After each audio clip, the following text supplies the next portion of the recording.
home, the business confidence among Indian CEOs is the highest in the world. That's the word coming in from Bob Moritz, Global Chairman of tax consultancy firm PwC. He was speaking exclusively to Prashant Nair during his first visit to India after becoming the chairman. This also happens to be his first media interaction in India. Here's a slice of that conversation. They see potential for liftoff. From where they are today to what they think the potential for India is going to be. And I think that comes from 2 or 3 primary issues. First is the domestic agenda when you look at demographics, economic growth, and the consumer power that's going to come from it. Second is actually the digital aspect of what's happened here.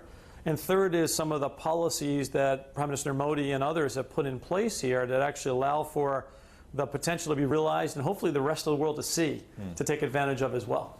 So CEOs that you speak with are actually upbeat and bullish? Very much so. Our global CEO survey that we launch every year in Davos demonstrated that the confidence here in India is the highest across the world in terms of the CEO's confidence to be able to build revenues compared to previous years.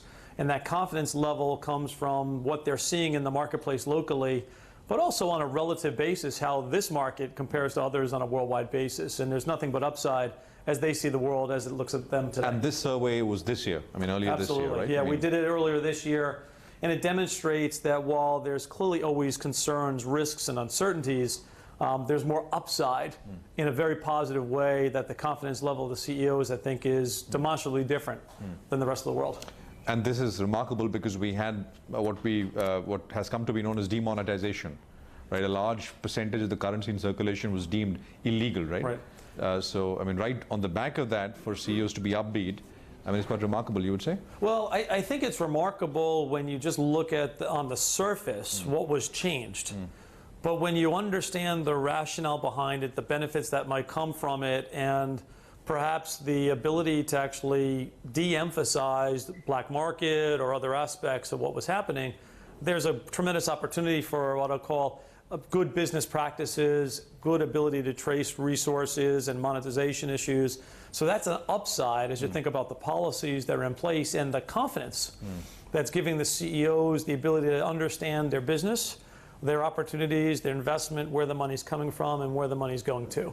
And I think not only CEOs in India, but also once CEOs outside of India understand that, then there's a higher degree of confidence for them being willing to invest as well. In India right now, I don't know if you've met financial institutions or banks, for example. This one big problem has been the NPA issue, right? I mean, and people have kind of come up with all kinds of innovative ideas on how to solve it, but nobody's been able to solve it, right?